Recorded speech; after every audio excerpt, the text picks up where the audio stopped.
선교 캠프 보고 포럼을 나누도록 하겠습니다. 지난 주일 이제 저녁 비행기로 출발하여서 5박 6일의 이제 일정을 마치고 금요일 날 밤에 도착하였습니다.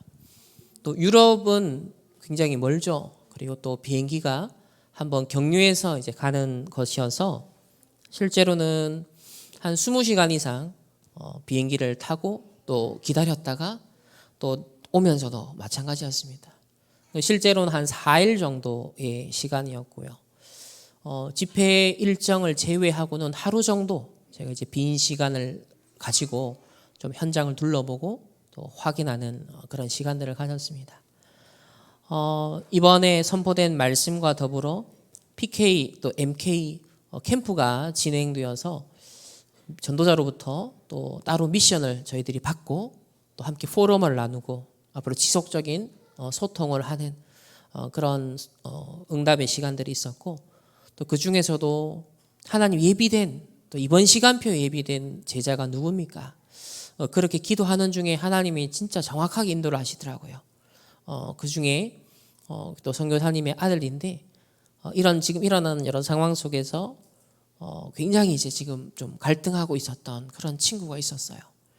자기가 사귀고 있었던 여자친구가 이제 탈다락한 그 교회의 또 중직자고, 그리고 이제 그쪽에서는 이 선교사님 자녀를 엄청 막 설득을 하는 겁니다. 그런 중에 이 친구가 궁금했던 것, 또 저하고 이제 정현우 목사라고 이제 정말 속에 마음에 궁금했던 것, 이제 이걸 따로 자기 방에 우리를 불러가지고 이 친구가 이제 질문을 하는 거예요. 그래서 거의 1시간 정도 듣고 또 포럼하고 나누면서 이 선교사님 자녀가 완전 답을 딱 내게 되었습니다. 그러면서 이번에 또 독일 집에 독일어 통역을 또 했던 친구인데 자기가 가야 될 앞으로 길이 무엇인지 너무 선명하고 시원한 그런 답을 얻게 되어서 감사하다, 그런 소통을 하게 되었습니다. 그러니까 전체 PK 모임도 있지만 그 중에 그 시간표에 정말 예비된 한 명의 정말 제자, 이 시간표에 정말 소통되고 망대로 딱 서야 되는 그런 한 명의 제자를 놓고 사실 성령인도 받으려고 기도하면서 저희들이 발걸음을 하고 있거든요. 저는 이번 처음으로 이제 독일 미넨 집회 때 PK, MK 캠프 팀으로 이제 인도를 받게 되었고, 지난 미주 수련회와 또 렘넌트 집회, 그리고 일본 집회, 이렇게 지금 3차례 현재 진행되었습니다. 올해 들어서 이제 후반기부터 이 PK, MK 캠프가 이제 본부 사역의 일환으로 현재 이제 진행이 되어서 제가 이번부터 이제 합류를 하게 되었고요. 의도는 뭐냐면 지금 해외에 결국은 이제 차세대들이 일어나서 이 복음운동, 전도운동이 류 목사를 비롯하여서 이제 1세대 전도자와 선교사님들이 이제 시간표가 좀 되겠죠. 그때 지속이 되려면 결국은 흔들리지 않고 지속할 수 있는 그런 제자와 망대가 필요한데, 그 중에서 좀 핵심적인 역할을 할 수 있는 것이 아무래도 목회자 자녀나 또 선교사님 이제 자녀들이 그 구심점 역할을 이제 하는 거죠. 실제로 이번에도 저희들이 집회 현장에서 느꼈던 건 뭐였냐면 그 한 스텝 청년들이 한 스텝 한 30명 정도가 움직이더라고요. 유럽 전역에 있는 그런 젊은 영산업인이나 중직자 우리 스텝들이 다 움직이는데 그 중에서 한 60%가 목회자 자녀인 겁니다.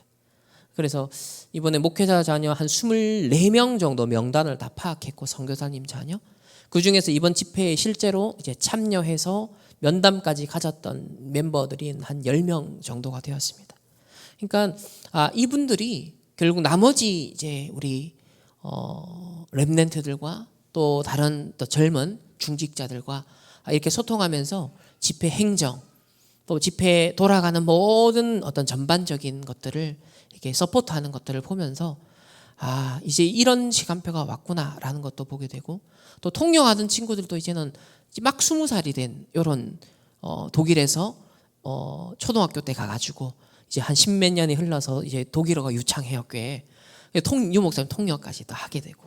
이렇게 랩넨트가 MPK, MK가 어릴 때부터 그거에 뿌리 내려서 자라서 실제로 이 전도운동, 선교운동의 구심점 역할을 하는 모습을 보면서 이들이 흔들리면 안 되는구나. 그래서 전도자가 PK, MK들을 앞으로 망대들로 세워야 된다. 그런 미션을 저희들에게 이제 지난 올 연초에 이제 주셨었고, 그 미션을 따라서 이제 올 후반기부터 저희들이 이제 해외 집회 따라 붙으면서 그런 숨은 사역들을 하고 있습니다. 그러니까 비대면으로 할 수 있는 사역이 있고요. 현장에 가서 이제 조율하면서 현장에서 또 인도받아가면서 바로 모임을 딱 가져야 되고 또 바로 보고가 돼야 되고 바로 그 다음 날 전도자에게 또 이렇게 미팅 스케줄을 잡아서 또 만나야 되는, 이렇게 연결해 줘야 되는 이제 그런 중간중간에서 현장에서 심부름해 줘야 되는 이제 그런 어떤 일이 있더라고요. 그래서 비대면 사역도 하지만 또 이렇게 대면으로 현장에 가서 뚫어가면서 성령인도 구하면서, 그래서 정현우 목사 저와 막 계획을 철저하게 미리 세워놓고 간 게 아니고 그 현장에서 지켜보면서 한 사람 한 사람을 지켜보면서 계속 기도하고 있었어요. 그런 중에 저희들이 전체 모임도 있었지만은 오늘 정말 예비된 한 사람이 누굴까? 그런 이제 기도를 했는데 독일에 우리 중요한 또 선교사님의 아들이 그런 또 여자친구와의 관계 속에서 굉장히 그 부모까지도 막 동원돼가지고 굉장히 이제 막 설득하고 있고 막 흔들고 있는 그런 상황인 거예요. 그래서 무슨 신천지도 아니고 그렇게까지 아무튼 근데 본인에게는 그게 굉장히 큰 갈등이잖아요. 근데 이제 신학적인 측면, 성경적인 측면, 현장적인 측면 이런 것들 두루두루 이 친구가 또 똑똑해요. 막 질문을 여러 가지를 하는데 그걸 다 포럼하면서 이 친구가 답을 얻고 답을 다 얻고 자기가 어떤 결정과 인도를 받아야 되는지 그런 모습을 볼 수가 있었습니다. 아무튼 감사하고요. 함께 기도해 주시고 또 동력해 주시는 우리 모든 성도님들께 감사드립니다. 그러면 우리 독일 미넨에서 제가 봤던 그 현장을 짧게 좀 소개해 드리도록 하겠습니다. 이번 전체 집회는 화, 수, 목 이렇게 산업인 대회와 그리고 전도 집회 이렇게 쭉 진행이 되었었고요. 저에게 이제 제가 주일날 밤에 출발을 해서 독일에는 월요일날 오전에 도착했어요. 독일에 월요일날 오전에 도착해서 바로 숙소를 가서 좀 짐을 풀고 이제 오후에 밖을 나왔어요. 오후에 밖을 나와서 제일 유명한 이제 그 중앙광장에 가서 딱 가니까 이제 성당들이 쫙 있는 거예요. 그래서 그 성당들 현장을 쭉 한번 탐방해 봤습니다. 근데 이 미넨이라는 곳은 독일에서도 가장 거의 남쪽에 있는 대표적인 도시예요. 종교개혁이 일어났을 때는 북부 쪽에, 주로 중부와 북북 쪽에는 루터파 개신교가 뿌리를 내립니다. 그런데 반종교개혁 세력인 예수회가 일어나면서 이 종교개혁 되었던 지역도 많이 빼앗기고요. 그리고 남부 지역 같은 경우는 사실상 예수회와 이 천주교가 그대로 남아 있습니다. 제가 독일 하면 그래도 루터파 교회가 있을 줄 알았는데 이 미넨 지역에는 개신교 교회가 안 보이는 거예요. 눈을 씻고 봐도 버스 타고 이동하면서도 찾아볼 수가 없는 거예요. 그래서 제가 다시 보니까 미넨이 남쪽 지역이었지. 종교개혁 당시 이곳은 개혁이 안 되었던 지역이지. 그러니까 확실히 분위기가 다른 겁니다. 그 다른 분위기를 이제 중앙광장에 가서 여러 성당들을 제가 탐방을 하면서 확인할 수 있었는데요. 저기 맨 뒤에 있는 덩치가 제일 큰 분이 바로 김현길 목사, 본부에서 이제 찬양 사역을 하는 분이고요. 그리고 옆에 이제 정현우 목사. 정현우 목사 나이 저랑 동갑이고, 그리고 이 결혼을 저하고 이제 미래사모가 이제 주선을 해가지고 이제 이민의 사모라고 붙여줘가지고 저희들이 낮았습니다. 아무튼 PK 사역이 이제 지금 이렇게 동력을 하게 되었고 실무진으로서 이렇게 움직이고 있습니다. 이제 중세 시대를 지나 근세 현대로 넘어오면서 바로크 시대가 열리잖아요. 근데 이 바로크 건축 양식이 중세 시대 고딕 양식과는 다르게 굉장히 화려하면서도 밝은 느낌이 있어요. 근데 이 스타일을 누가 개발을 했냐면 바로 천주교의 예수회가 이걸 개발했습니다. 왜냐하면 천주교가 점점 종교개혁 때문에 힘을 잃어가고 있을 때 가톨릭의 재부흥을 위해서 이 건축 양식을 화려하게 하면서도 밝게 하면서 가톨릭의 어떤 재부흥, 그걸 꿈꾸면서 개발했던 양식. 그러니까 예수회가 신비 영성을 체험하는 게 있는데 그 영성을 체험하면서 개발하게 된 건축 스타일이 바로크 양식이에요. 그래서 이 예수회 성당이거든요. 예수회 성당에서 초기 바로크 양식을 그대로 볼 수 있습니다. 그리고 뭐 모든 성당이 그렇지만 특히 유럽 성당에서 이런 것들을 볼 수 있어요. 성자 숭배, 그리고 성물 숭배라고 해서 성인들의 뼈 있죠. 뼈를 저렇게 모셔놓고 숭배를 하는 겁니다. 그러니까 성인 숭배와 성물 숭배가 어떤 개념이냐면 성인들은 공로가 많다는 거예요. 그래서 천국을 본인이 가고도 훨씬 남는 공로가 있다는 거죠. 그래서 그 공로를 여기서 내가 기도하고 빌면 성인의 공로, 심지어는 이런 뼈 조각, 뼈다귀, 이 성물의 공로가 4개 쌓인다는 거예요. 그러니까 완전 종교 프로그램인 거예요.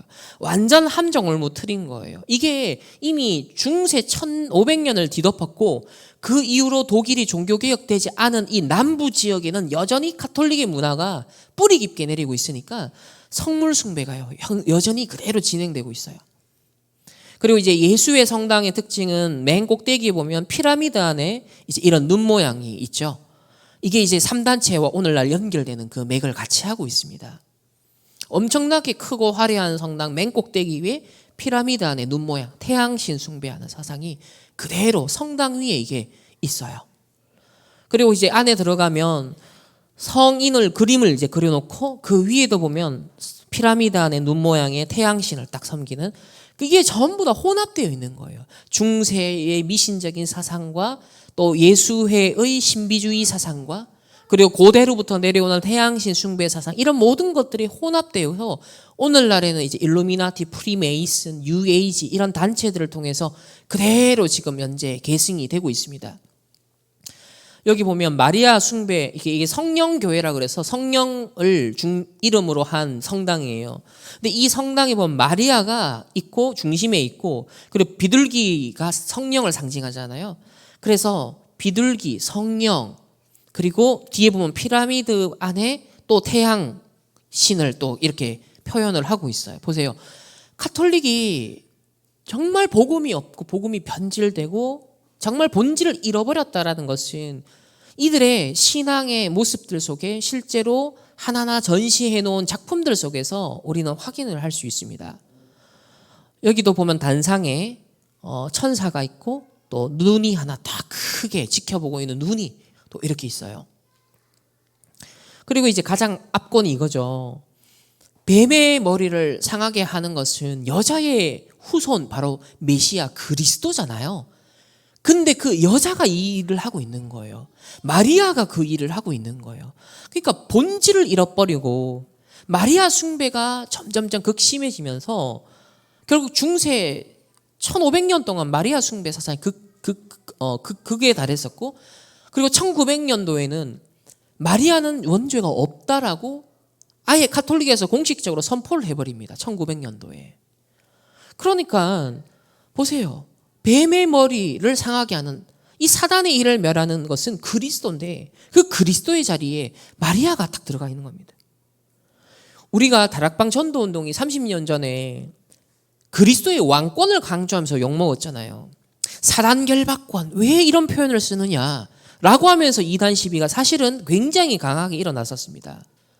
근데 현장을 보고 특히 유럽이나 이런 데 가보면 성당 구교잖아요. 구교. 한때 초대교회로부터 발전해서 로마 복음화를 해서 로마로부터 전 세계에 영향을 미치는 그 구교가 복음을 놓치고 우상화되고 미신화되어 버리니까 그리스도라는 본질은 사라지고 비본질 그것도 교묘하게 마리아 아니 예수님의 어머니 하나님의 어머니니까 거룩하고 특별한 존재이고 그래서 원죄로부터도 보호를 받았어 라는 것을 교리화시켜서 사람들을 미혹하는 거예요. 근데 이 마리아 숭배 사상이 어디에서 태동을 했냐면 에베소 지역에서 태동합니다. 에베소 지역이 어떤 지역이에요? 원래 아데미 숭배, 여신 숭배가 강력했던 지역이죠. 근데 이곳에 바울이 3년간 복음을 전하면서 아데미의 우상 신전도 무너지고 마술책도 다 팔고 사람들이 회개하고 난리를 치잖아요. 그래서 이 복음 운동이 살아있을 때는 이 에베소 지역, 소아시아 지역이 굉장히 기독교인의 분포도가 짙어졌었습니다. 그런데 예수님의 육신적 어머니인 마리아가 예수님 십자가에 돌아가시면서 그 요한에게 부탁을 하고 내 어머니를 돌봐달라. 그래서 전승에 따르면 이 요한이 예수님 어머니 마리아를 모시고 에베소 지역에 정착을 해요. 그래서 이 마리아가 머물렀던 이 에베소 지역이 나중에 시간이 지나서 로마 복음화 이후 점점 어떻게 되면 미신화 돼버리는 거예요. 그러니까 마리아가 왔던 지역이다. 그러니 이 지역은 신성한 지역이다. 그게 이제 뭐가 결부가 되냐면 아데미 여신을 숭배하는 이 에베소 지역에 오랫동안 내려오는 원래 영적 흐름과 만나지는 겁니다. 왜 우리가 각인 뿌리 체질 치유를 강조하냐면요. 복음이 강조가 안 되고 본질을 잃어버리면요. 약해지면 옛날로 돌아간다는 그 말인 거예요. 그래서 여신 숭배가 강력했던 에베소 지역에서 결국은요. 4세기에 이 마리아에 대한 신성시하는 이런 사상들이 점점 일어나거든요. 근데 그게 중세 시대로 넘어가면서는 완전 마리아 숭배 사상으로 가버려요. 이제는 마리아 여신까지 가버리는 거예요, 지금.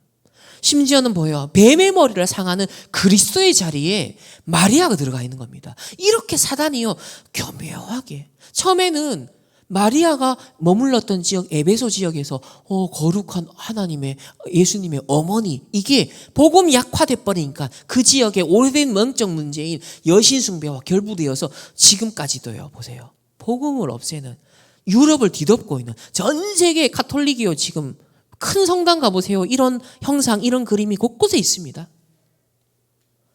이게 누구 역사입니까?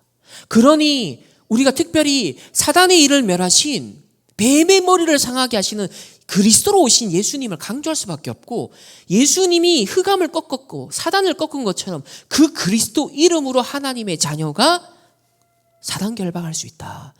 귀신 흑암을 꺾을 수 있다라는 이 성경적인 선언이 어찌 이게 이단 누명을 쓰는 근거가 될 수 있겠습니까? 말이 안 되잖아요. 그 말은 신학자들과 많은 목회자들이 눈이 어두워진 거예요. 현장의 영적 흐름을 모른다는 얘기인 거예요. 그러니까 98년도죠. 유 목사님 그 공청회 할 때 그 얘기 하잖아요. 정통교회는 천사 얘기 안 합니다. 정통교회는 귀신 얘기 안 합니다. 우리 그 지금 듣고 웃기죠. 무슨 헛소리를 그렇게 합니까? 칼빈과 루터가 사단 얘기를 얼마나 많이 했는데, 루터가 종교재판 서기 전에 내주는 강한 성령 그 찬양을 지으면서 마귀와의 사단과의 영적 싸움을 막 선언하며 담대하게 내가 승리할 것이다. 아니 이렇게 영적 사실을 확 담대하게 선언하고 영적 싸움 했는데 어찌 그런 무식한 얘기를 하면서 우리를 이단시하고 공격했습니까? 말이 안 되는 거예요. 전도자는 35년, 40년 전에 초창기 무속 사역 하시면서 귀신 들린 사람 현장을 너무 많이 보다 보니까 야, 성경에 귀신 얘기 그래 많이 했고 예수님도 바울도 이 귀신 쫓아내고 흑암 꺾는 사역을 했는데 오늘날 교회가 이거 안 하고 있지 않냐? 놓치지 않았냐? 심지어는 이런 현장의 흐름조차도 모르고 있었지 않냐? 근데 어떤 면에서는 억울하게 이제 사역 잘하다가 안창마을로 쫓겨나가지고 아무 메리트도 없는 근데 그거에 서서 완전 불신자 상태와 완전 흑암의 귀신의 역사를 현장에서 생생하게 확인하면서 성경에 예수님이 하셨던 사역, 바울이 했던 그 사역이 보인 거예요. 그러니까 예수 이름이 다르게 잡히는 것이죠. 예수님 영접하고도 시달리는 이 사람들이 괜찮다, 예수 이름으로 기도하면 끝났다라는 걸 확신시키기 위해서 그리스도의 왕되심에 대해서, 사단 결박 권세에 대해서 강조했던 거거든요. 그러니까 제사장으로서 선지자로서의 그리스도에 대한 예수님에 대해서는 예수님 믿으면 죄 사함 받습니다. 예수님 믿으면 천국 갑니다. 자, 단편적으로 이런 복음은 선포가 되었지만 사단의 일을 멸하고 흑암을 꺾는다? 이런 적극적이고 직접적인 권세 사용에 대해서 사실 거의 없었습니다. 강조가. 90년대.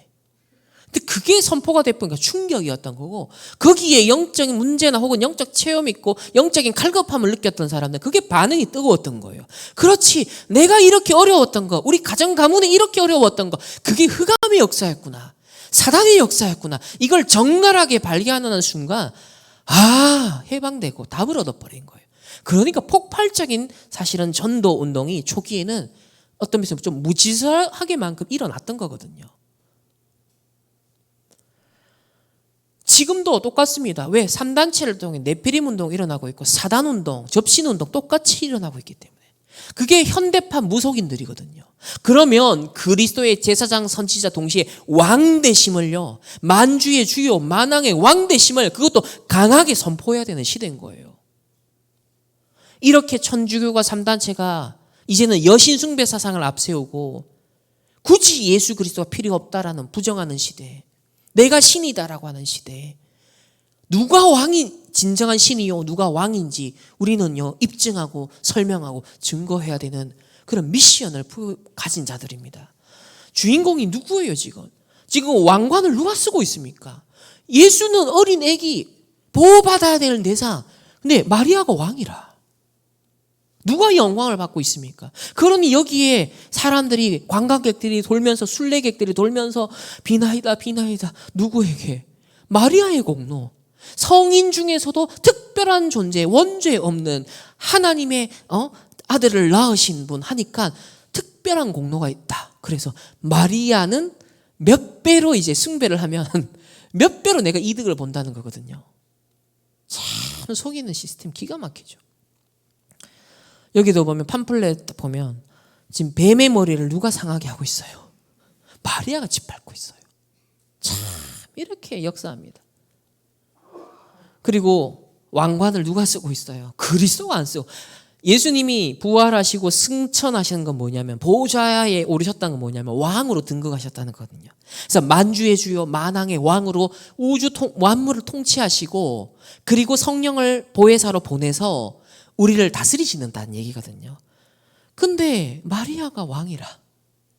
제일 꼭대기 보면 항상 마리아가 왕관 쓰고 예수 안고 있어요.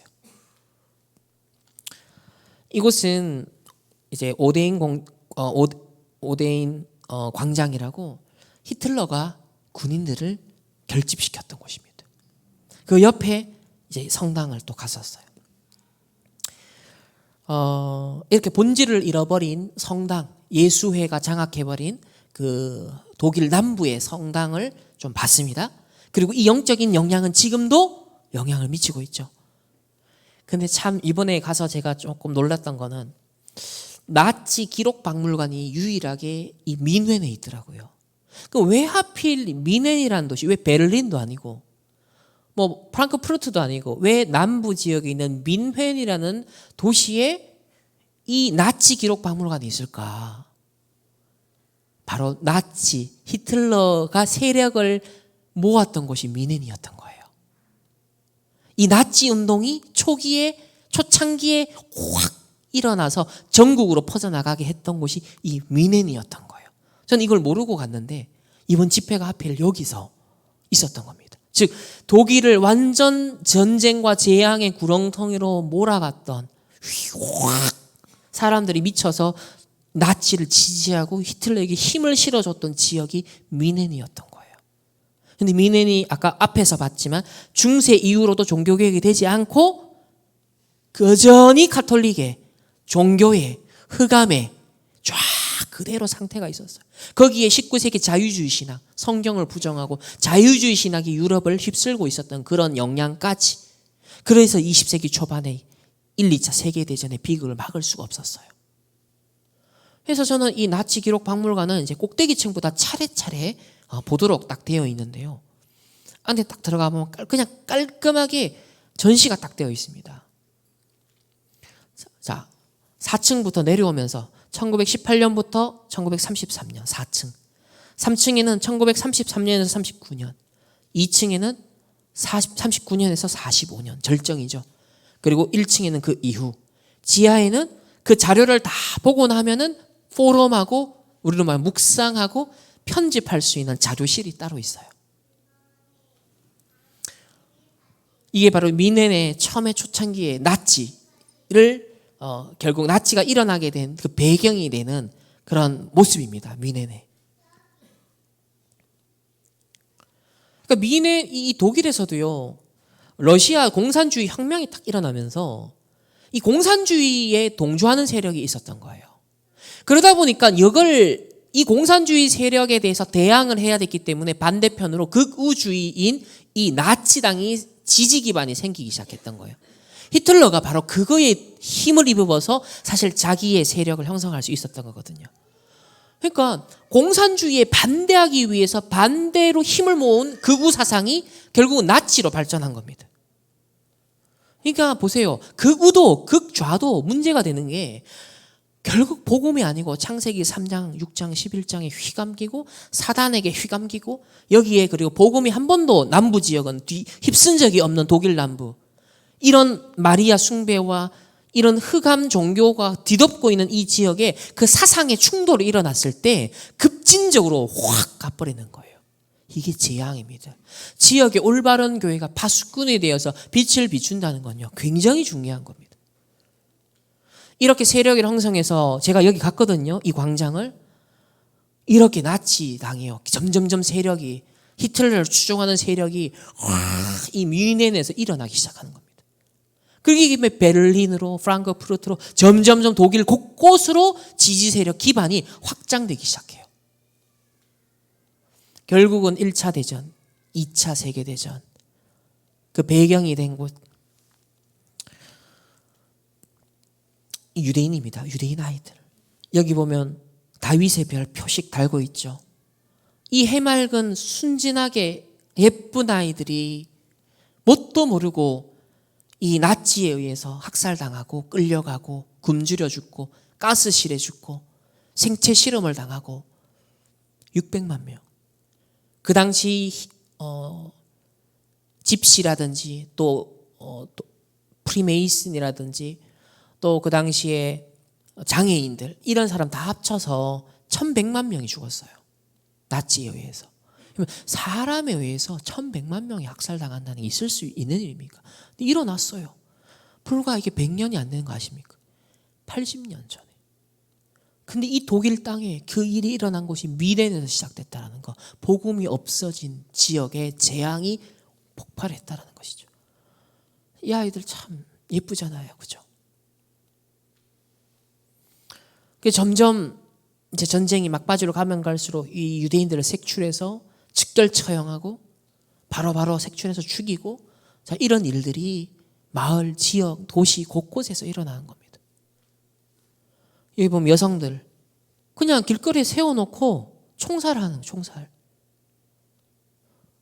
보세요. 얼마나 비참합니까? 근데 이 유대인이 불쌍하지만 한편으로는 2000년 전에 내뱉었던 말이 있잖아요. 예수님이 그랬죠. 나를 위해 울지 마라. 너희와 너희 후대를 위해 울러라. 그리고 유대인들이 뭐라 그랬습니까? 우리 그 핏값을, 예수님 죽인 십자가에 내놓는 핏값을 우리 후대들에게 돌려라. 근데 1900년 동안 유리방황하면서 유대인들은 이런 일들을 중세 시대에도 1000년, 1500년 동안 계속 겪었어요. 곳곳에서 겪었어요. 근데 가장 현대사의 자료가 많은 2차 세계대전 때 600만 명이 이렇게 생생하게 죽었다라는 그 증거가 남은 거거든요. 그러니까 저는 유대인의 핍박과 박해의 역사를 보면서 동시에 성경의 말씀이 믿어지더라고요. 와, 진짜 성취가 되는구나. 정말 복음 놓친 것이 얼마나 비참해질 수 있고 재앙으로 내달릴 수 있는지 그런 것들을 보게 되었어요. 그래서 이분이 뭐 유대인인지 모르겠지만 이런 현장에 와서 탁 의자가 이제 가지고 와서 앉아서 하나하나씩 볼 수 있거든요. 이제 우리만 묵상을 하잖아요. 이런 자료를 편집하면서 뭘 느끼고 뭘 마음에 담을까요? 지금 이스라엘이 전쟁하잖아요. 안 끝냅니다. 완전 끝장내겠다는 거거든요. 이번에 기회를 잡은 거예요. 왜냐? 유대인은 이런 한이 자기네들이 조금이라도 밑보이면 당한다라는 것을요. 1900년 아니 포로 시절까지 치면 훨씬 3000년 이상을 당한 거예요. 그게 DNA로 완전 각인되어 있기 때문에 유대인은요. 무섭습니다. 진짜 복음 아니면, 하나님의 역사 아니면 유대인은요 절대로 돌아올 수가 없어요. 그래서 한때 이렇게 당했던 유대인이 이제는 모든 분야에 서밋이 되어 있기 때문에 이 힘을 절대로 놓지 않습니다. 그리고 그들의 영향력을 갖고 어찌하든지 힘을 키우려고 미국도 이용하고 어마어마하게요 합니다. 그러나 지금 유대인과 이스라엘에 대한 미움이 또 고조가 되고 있죠. 지금 전 세계적으로. 미국은 또 계속 유대인 이 이스라엘 또 도와줄 수 있느냐? 과거만큼 앞으로 못 도와줄 가능성도 커요. 왜? 미국 자신들도 이제는 밥그릇챙이가, 정치인들 입장에서도 미국 자국민들만 지키기에도 여유가 점점 없어지고 있어요. 이때 이스라엘은 어떻게 될까? 더 발악을 하겠죠. 그러면 많은 아랍 국가들은요 이 이스라엘을 완전 그냥 때려잡기 위해서 막, 이게 앞으로 3차 세계대전일 가능성이 커요. 근데 이게 참 동맹들을 점점 맺어가고 있기 때문에 북한이 러시아에 지금 이제 지원을 했다. 이게 상당히 이제 우리나라하고도 직접 관계가 되는 일이거든요. 아무튼 기도가 정말 많이 앞으로는 더 우리가 필요할 수밖에 없다. 그리고 말로만 6.25 2차 대전 이게 아니라 우리가 살아갈 어느 시점에선가 겪을 수도 있는 일이고 우리 후대가 직접 겪어내야 될 일일 수도 있는 거예요. 바울이 예수님도 후대를 위해 내 어린 양을 먹이라 얘기를 했고, 바울도 회당을 갔던 것도 앞으로 이스라엘 멸망이 어떻게 로마를 통해 일어날 것인지를 분명 알고 그 사역을 했을 거예요.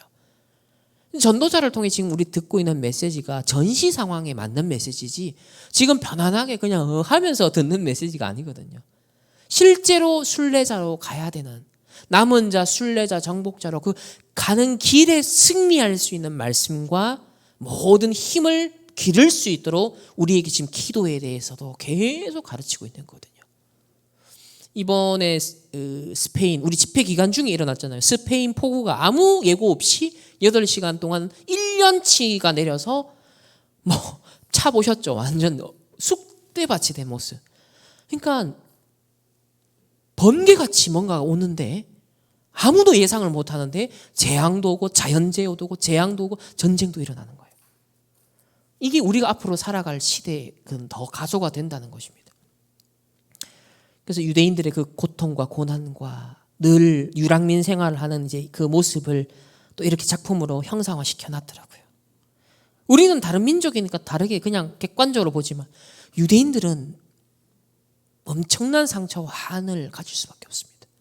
그러나 우리가 언약적 한을 갖고 이걸 볼 필요가 있는 게, 이번에 한강이라는 유명한 작가가 5.18 사건이라든지 제주 4.3 사건을 직접 겪은 사람은 아니에요. 자료를 통해 간접적으로 접한 사람이에요. 근데 이 사람은 그 한 상처, 그걸 엄청나게 녹여내서 승화시켜서 시대를 움직이는 작품을 만들어 버렸어요. 전 거기 어떤 힌트를 얻었냐? 그렇지. 직접 겪지 않았지만 언약적 한을 되새기면서 이스라엘의 역사와 유대인의 역사와 또 이런 현장을 보면서, 야, 언약 놓치고 복음 놓치면 어떻게 되는가? 그걸 언약적 한으로 품어야겠다. 그리고 이 복음의 절대성과 소중한 가치를 정말 후대와 시대 앞에 드러내는 영적 작품을 남겨야 되겠다. 한강시가 반대쪽의 작품을 남긴 것처럼 복음을 위해 언약을 전달할 수 있는 그 영적 유산을 남겨야 된다. 그런 생각도 묵상도 하게 됩니다. 이제 4층부터 내려와서 지하로 딱 오면 의자가 있잖아요. 처음에는 그냥 의자인 줄 알았어요. 앉았는데 갑자기 오디오가, 명상음악이 싹 깔리면서 오디오가 딱 들려요. 그러니까 앞에서 봤던 그걸 다 떠올리면서 기도하게 만드는 거죠. 기가 막힌 시스템이죠. 자료 편집 다 생생하게 해서 막 이까지 끌어올려 놓고 딱 앉아서 차분하게 뿌리 내리게 만들어. 각인시켜 놓고 이제 뿌리 내리게 만들어. 그리고 난 다음에 옆에 있는 게 어디냐? 자, 이제 여기 제가 앉아봤거든요. 소리가 다 스피커, 이게 다 스피커. 의자 자체가 스피커라. 와, 이런 게 있구나. 저도 우리 교회에 와, 이런 게 있으면 좋겠다 싶었어요. 딱 의자도 너무 편해. 딱 있는데 묵상음악, 명상음악이 싹 나오면서 목소리도 좋은 목소리로 생각하게 만드는 거예요. 깊이. 여기 보세요. 포럼 룸입니다. 러닝 센터. 그래서 2차 대전, 1차 대전, 나치, 유대인에 대한 자료를요. 사방에 다 못 담았는데 사방에다가 자료를 다 만들고 컴퓨터 일일이 다 검색해서 찾아보도록 만들고 시청각 자료 다 보게 만들고 뭐예요? 편집, 설계, 디자인. 망대가 섰버리는 거예요. 4층부터 내려오고 여기까지 거치고 나면요. 뭔가가 망대가 섰붙는 거예요. 그럼 내가 이제 살아가야 될 이게 만약에 유대인이다 생각해 보세요. 내가 왜 살아야 되는지 이제 여정이 확정되겠죠. 작품이 나오는 거예요. 그러니까 남은 자, 순례자, 정복자처럼 이들도 남은 자, 순례자, 정복자. 플랫폼 파수망대 안테나, 망대 여정 이정표 딱 나오는 겁니다. 이거 거치고 나면. 이렇게 제가 그 워싱턴 DC나 호주에서도 유대인 홀로코스트 박물관 같지만 딱 똑같은 구조로 되어 있습니다. 항상 이런 식으로 딱 세팅이 되어 있어요. 그러니까 이 사람들은 각인시키고 뭔가를 집어넣고 확 하는데 이게 1900년 당한 이력이기 때문에 이걸 가장 효과적으로 후대에게 전달하려면 어떻게 해야 되지? 그러니까 신명기 6장 4절 9절처럼 그걸요 응용해서 기가 막힌 전달 방식과 시스템을요 하나하나 계산을 다 해놨어요. 그리고 이런 이제 시설물에 보면은 여기 이게 잘 안 보이는데 이게 벽들도 우리 교회 여기 앞쪽에 있는 이런 거 느낌이 비슷해요. 근데 요거보다는 조금 더 회색빛에 가까운데 그 느낌이 인테리어로 한 게 사람을 하라고 가장 깊이 몰입하고 차분하게 만드는 인테리어를 하더라고요. 거기다 조명도요 아주 은은하게 직접적으로 쏘지도 않아요. 그래서 부담도 안 되게 곳곳마다 아주 은은하게 부담되지 않게 조명을 활용하고 있어요. 그러니까 조명 하나, 디테일 하나하나가 사람이 그걸 통과하면서 뭔가가 싹 스며들게 만드는 이게 전부 다 철저하게 과학적으로 다 계산된 부분이거든요. 그 정도로 정교하게 하나하나 시설을 만듭니다. 그런 측면에서 세 가지 뜰, 여러분 237 다민족의 뜰, 치유의 뜰, 서밋의 뜰 이들은 한을 각인시키고 역사를 잊지 마자 하면서 이 수준이지만 우리는 언약적 한을 갖고 재앙시대를 대비하여 복음을 전하기 위해 어떻게 후대들에게 이 치유와 서밋과 앞으로 다민족에 대한 언약을 전달할까? 이걸 어떻게 편집시킬까? 이제 이런 노력들을 하는 게 되는 거죠. 우리가 금요 힐링 캠프도 왜 자꾸 자료를 보고 말씀 메시지를 보냐? 현장 자료를 간접 보고 말씀으로 확인하고 개인이 묵상하는 시간 구조가 그렇게 형성되어 있잖아요. 여기도 보세요. 딱 구조가 그렇게 되어 있는 거예요. 원리가 그런 거예요. 망대가 서도록. 그래서 곳곳에 이런 자료들을 딱 배치해 놓습니다. 자, 이게 어떤 면에서 독일의 지금 과거를 본 거예요. 민헨의 과거를 본 거예요. 중세시대 봤죠? 그 다음 근세, 현대시대 봤어요. 20세기까지. 그럼 지금 21세기는 어떠냐? 독일에 우리나라에 대한항공이 있다면 독일에는 뭐가 있죠? 루프트한자가 있죠. 이 루프트한자 별로 서비스는 안 좋기로 유명한데 근데 시설은 괜찮았어요. 제가 십몇 년 만에 이제 이 비행기를 타봤는데 화면이 엄청 앞에 큰 거예요. 좌석 앞에. 타블렛 PC처럼 엄청 커요. 근데 아예 대놓고 앞에다가 명상을 넣어놨어요. 이제 서브가 아니라 밑에 어디 들어가서 찾아 들어가는 게 아니라 아예 그냥 카테고리로 넣어놓은 거예요. 이 정도로 서구 사람들, 유럽 사람들, 독일 사람들은 이 명상을 이렇게 인식하고 있구나. 그 들어가면 기내에서 비행기 안에서 할 수 있는 요가 그리고 깊은 잠을 잘 수 있는 것 몇 가지 이제 명상 딱 영상을요 다 해놨어요. 이게 지금의 흐름을 말하죠.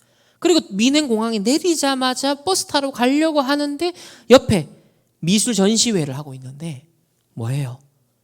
UAG 신비 영상, 오컬트 영상에서 주로 만드는 에너지를 모으는 그 이승원 씨가 단월드 보면은 에너지 그 모으는 그 그림이 있거든요. 이거랑 똑같아요. 이런 영적 흐름이 작품과 전시회 속에 또 여신 숭배 사상이 오늘날 그대로 지금 대지 여신 숭배 이런 것들이 계속 일어나 가이아 숭배 사상 다 일어나는데 이제 독일과 유럽에는 이런 영적 흐름이 문화 속에도 표면화되는 거예요. 앞에는 이제 마리아 숭배가 하죠. 지금은 이제 세련되게 가이아 여신 숭배. 그리고 페미니즘도 깊이 들어가면 이제 그 철학가들이나 사상가들은 여신 숭배랑 맞닿아 있습니다.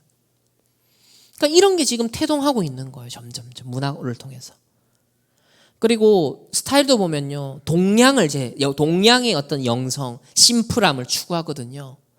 그러니까 둥글둥글한 스타일, 이런 동양 도기, 이런 스타일의 제품들이요 곳곳에 많아요.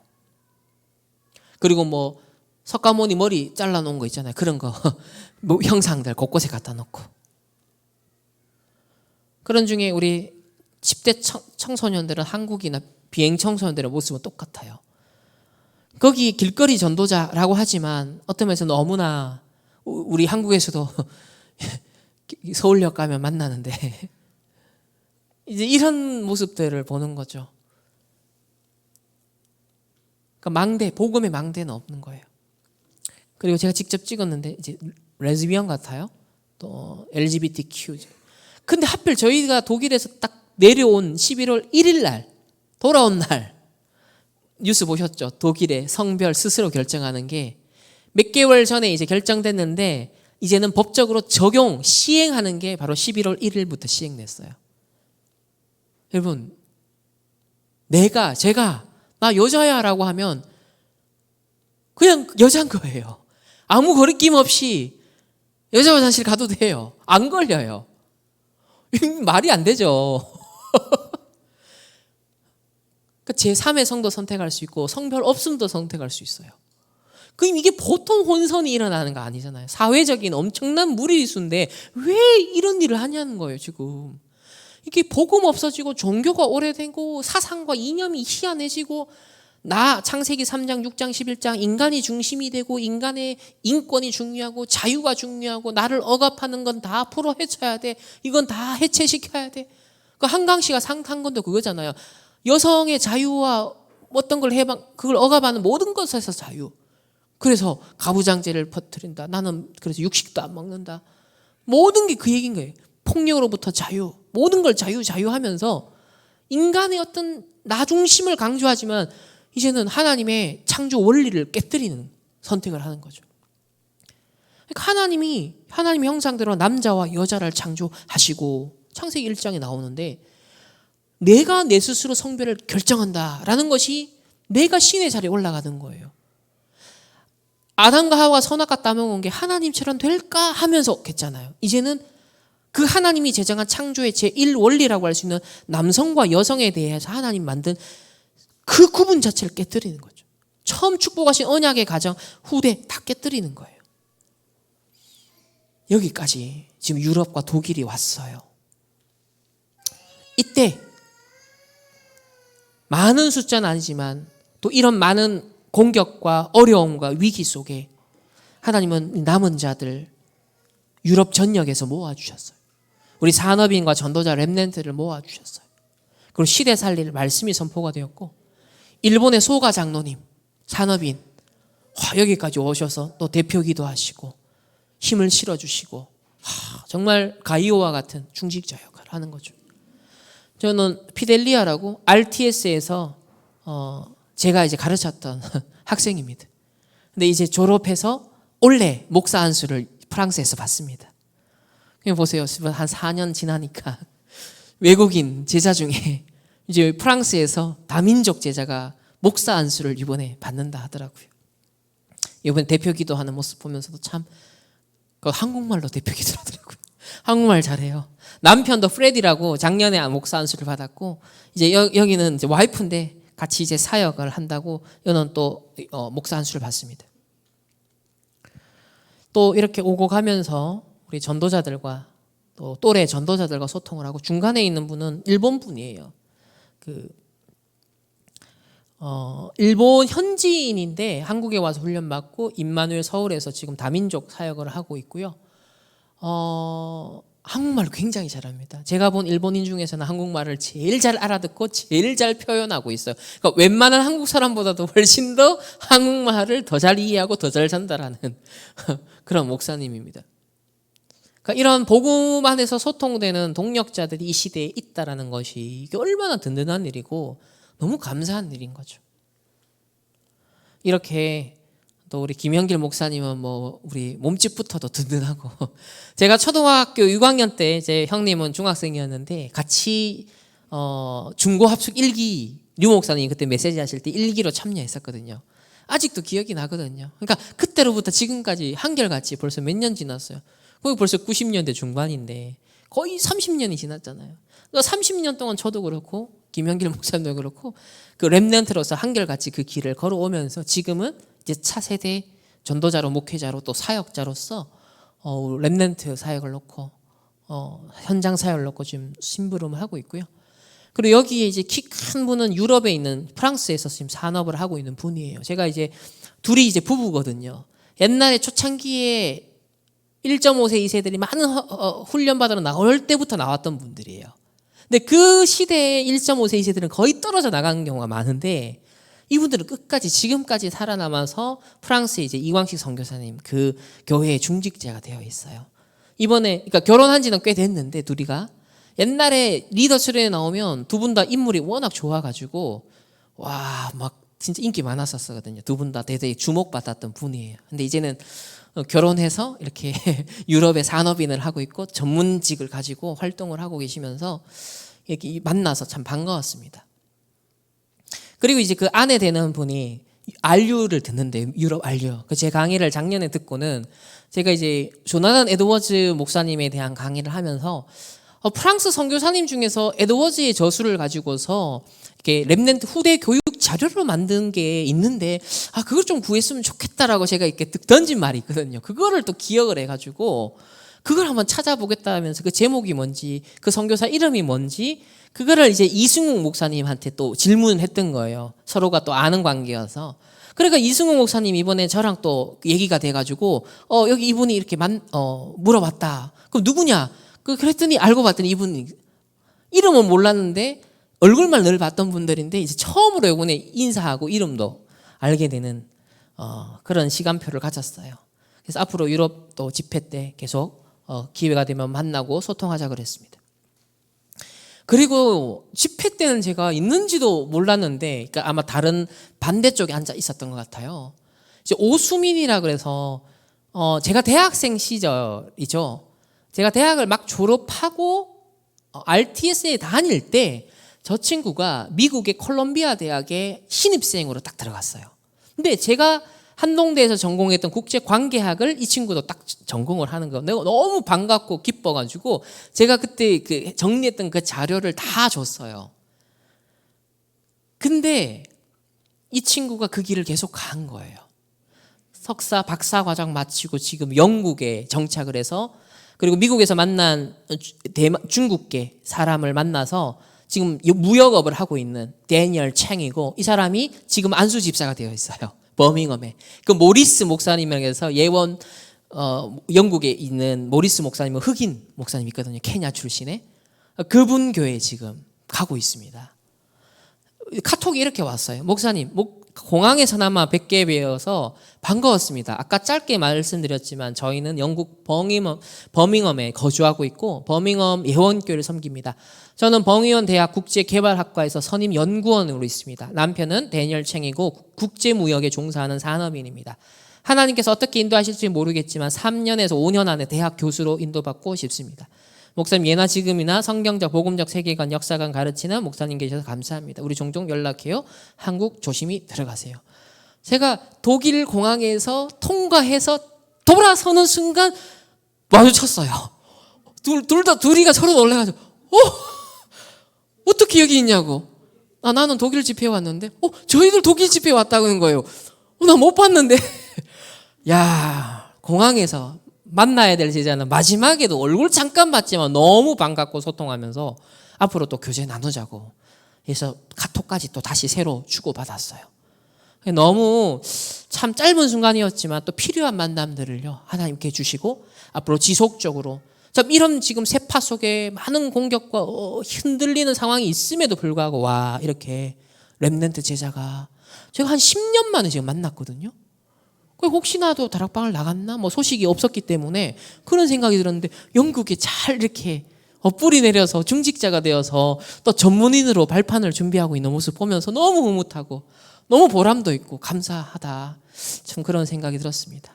그래서 앞으로 계속되어지는 또 선교 우리 캠프를 통하여서 PK, MK뿐만 아니라 또 현지에 있는 렘넌트, 산업인, 중직자, 또 차세대 주자, 여러 소통 속에 망대들이 세워지고 이 복음운동, 전도운동이 끊어지지 않고 지속되어질 수 있도록 하는 일에 함께 여러분들도 기도해 주시면 감사하겠습니다. 그 축복과 응답이 우리 충만교회 모든 성도님들의 또 산업과 인생과 여러분의 건강에도 하나님 이유 있는 성령 충만과 오력으로 함께 역사하시기를 축복합니다. 그래서 300%의 그 응답을 함께 누려나가는, 그 유럽도 살리고 중동도 살리고 미국도 살리고 남미도 살리고 아프리카도 살리고 저 러시아권도 살리고 우리 전 세계를 함께 복음의 빛을 비추는 일에 집중할 수 있는 우리 충만교회 모든 성도님들 되시기를 소망하면서 이상으로 포럼을 마치도록 하겠습니다. 아직 안 끝났어요. 뒤에 또 있어요. 이번에 딱 갔는데 저는 모르는데 저를 알아보고 인사를 하는 거예요. 알고 봤더니 통신으로 RTS를 지금 듣고 있는, RU 말고 RTS를 해외에서 독일에서 듣고 있는, 네덜란드에서 듣고 있는 다 전도사님들이에요. 근데 각 현지에서는 교회를 하고 있고 망대의 지도자적인 역할을 하고 있는 분이에요. 이 전도사님은 독일에서 1.5세로 태어나서 한국에 와서 오랫동안 훈련받다가 이제 들어가서 연구원을 비대면으로 하고 있는데 전체 유럽 집회 스태프들을 관리하는 역할을 하고 있더라고요. 그러니까 저는 비대면으로 RTS생들을 보면 한 분 한 분 잘 모르잖아요, 솔직히. 근데 가서 얼굴 보고 무슨 역할을 하는지 알고 나니까 이 수업 듣는 한 분 한 분이 다르게 또 인식이 되었습니다. 이거는 이제 우리 PK, MK 저녁 식사하면서 포럼하고 소통하는 그런 유쾌하고 즐거웠던 장이고요. 또 조금 이제 분위기가 무르익으니까 이제 좀 깊은 얘기들이 되면서 실제로 지금 일어나는 상황에서 그런 진한 소통도 했고요.